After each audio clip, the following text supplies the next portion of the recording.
want to show you guys how to use one of these. Pretty easy though. Put it on like a backpack, up to yourself up, you blow the whistle a few times, set it aside, slow down the way. When one of these life jackets on board, when you feel all this, but you guys can try to play 6 miles at a time. Right now, 75 years old, so it's not enough to try to use those life vests. Yeah, stop that first ride. Is that true?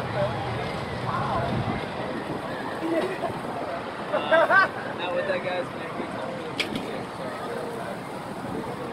Mommy, oh, help me with me. Help me outside. And here.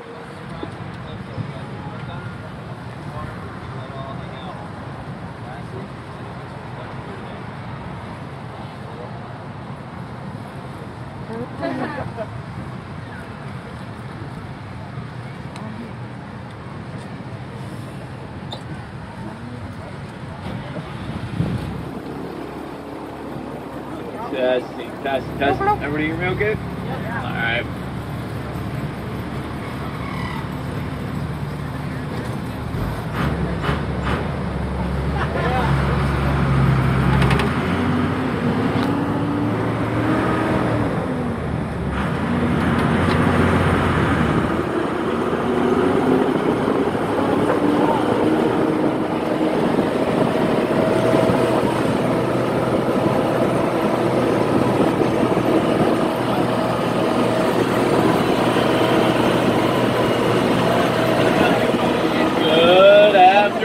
Ladies and gentlemen, boys and girls, and welcome aboard the amphibious tug Marshall Island. My name is Alec, and I'll be your guys' tour guide and pilot for this next 8.5-mile journey. Half on land, half on water, and if you folks are lucky, well, a little bit of the air. Now, today's tour will consist of 3 parts. That first part being Wisconsin Dells back. That second part being Native American legend, and that last 33.3333% what we here like to call food for thought. That is right, guys, some grade A baloney. Now, our first point of interest on the tour today are these hand-carved granite statues onto either side of the dock. These statues formerly sat on top of the Chicago Board of Trade building until 1932, when it was redecorated by a stick of dynamite. Miss Helen Robb then purchased these statues and brought them here to decorate her grounds and her home, Dawn Manor. Now, do me a favor, folks, and please keep in mind Dawn Manor and Miss Helen Robb, because they'll both be coming up later on during our tour today. So I guess what I'm trying to say, folks, is please do not take these statues for granted. Oh, a few laughs. That's good, because that's my best joke of the entire tour. So, looks like we're in for a long one.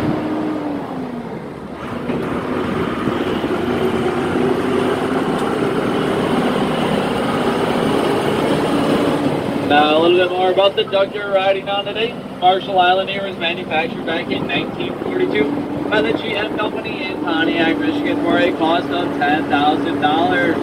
The primary purpose of the ducks was to carry troops and supplies to shore during World War II and in later parts of the Korean conflict.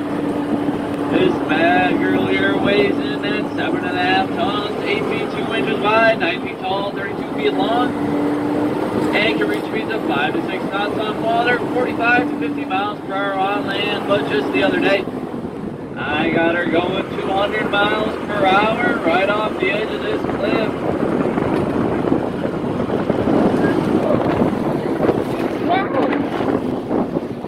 Did I lose anyone back there?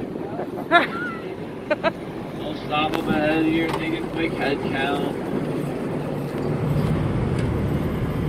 1, 2, 3, yeah. I don't really care. We'll be good right now. Just a little bit of a warning, guys. If you do happen to fall off the dock at any point during the tour today, be sure to take another person with you. Because here at the original Wisconsin docks, they do not require me to stop for just one.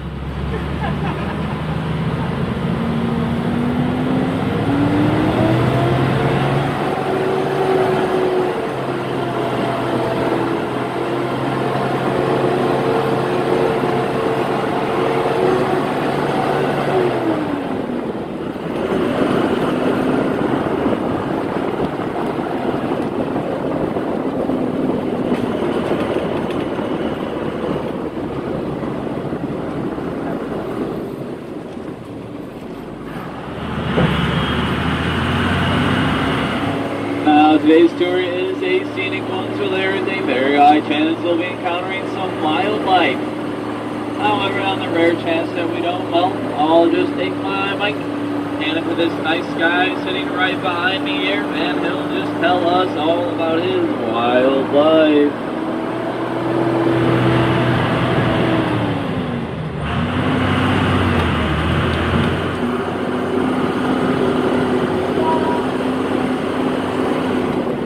Oh, and would you guys look at that? Our first sign of wildlife on the tour. Do you guys see it off to our left there? It's low. It's next to that tree. It's kind of low to the ground out there. Do you guys see it? Yep. Yep. Right there, guys. A baby stop sign. Oh, so cute. Love it. Got him.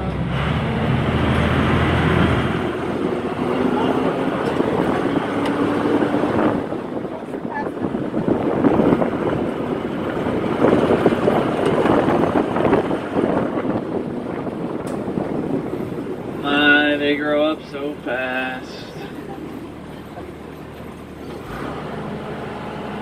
Thank you. Now, folks, do me a favor and please take note of these warning and danger signs onto either side of the dock here. That is because we are now about to be entering one of the more dangerous parts of the tour today. Something we here at the docks call the S-curve. So right here I'm required to stop and ask you all by the Wisconsin Department of Transportation to buckle up with those red safety belts underneath your guys' seats. Huh? Yeah? Got it. Keep looking for those red safety belts, guys. Here at the original Wisconsin Ducks, we've been looking for the past 75 years. Got it.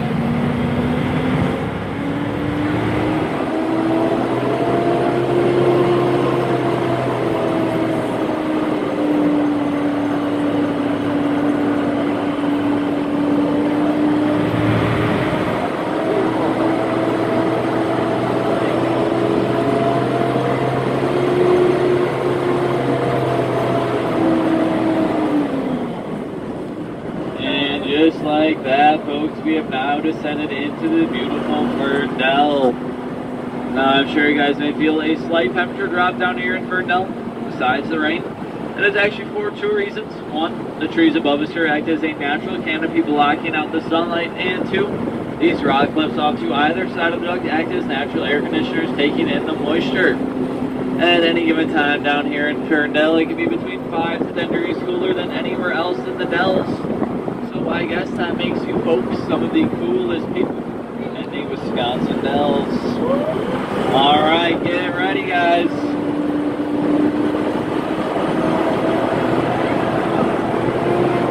Here we go.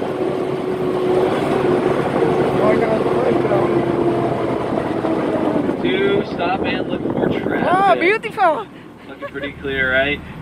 Now we are about to make our first entrance out on the water today, and it can get a little bit bumpy, so with your left hand grab that seat in front of you, and with your right hand pull out your nose. Okay, I'll take a picture. Picture of Ellie making. Wow, beautiful.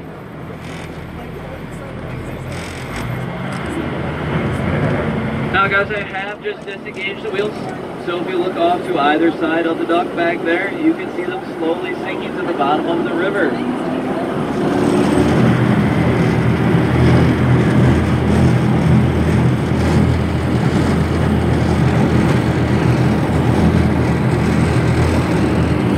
Now we are a boat afloat the Wisconsin River, which is one of the hardest working rivers in the world. Starting in northern Wisconsin and flowing 430 miles diagonally across the state before it exits into the Mississippi River in Prairie du Chien, Wisconsin. Now I say hardest working because along the way, the river passes through 27 different hydroelectric dams, including one which just happens to be 2 miles upriver.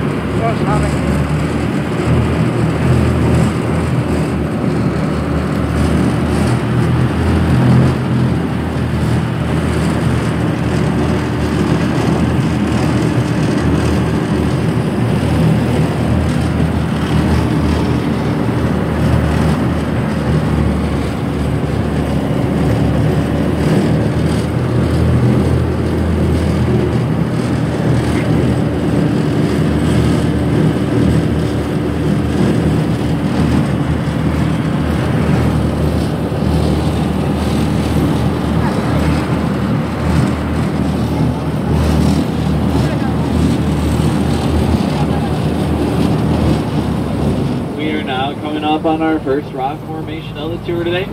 You guys will look out to our left at that shoreline there. Follow it straight up until you see that mushroom-shaped rock sitting down in front of me. That is Pulpit Rock. Now, Pulpit Rock is famous because back in the early 1800s, a traveling preacher would come to Pulpit Rock and preach to the Native Americans sitting down below in their birch bark canoes. Now, these natives soon grew tired of that preacher's sermons and were often falling asleep during them.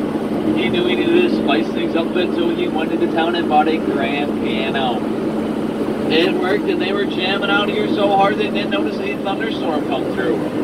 The lightning struck Pulpit Rock, splitting it into and cast that grand piano off the right-hand side of the rock where it still sits to this day. That is still leaning against the rock and keys facing the heavens. So, who on board believes my story? He does. Yeah, she does. Yeah. What if I told you guys I could still get some music out of that piano?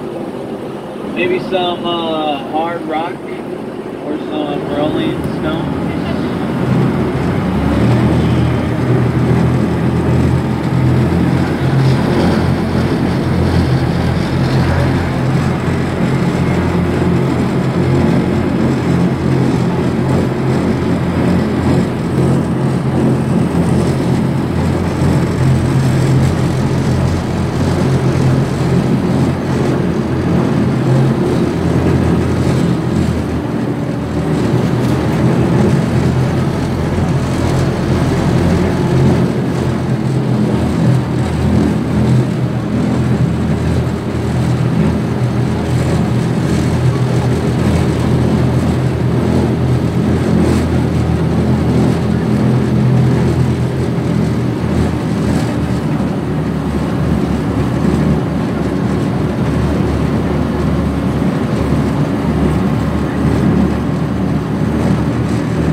We've been on the water for some time now. I'm sure you guys maybe have noticed this murky brown color we see in the water today. Not that crystal clear blue you would usually expect.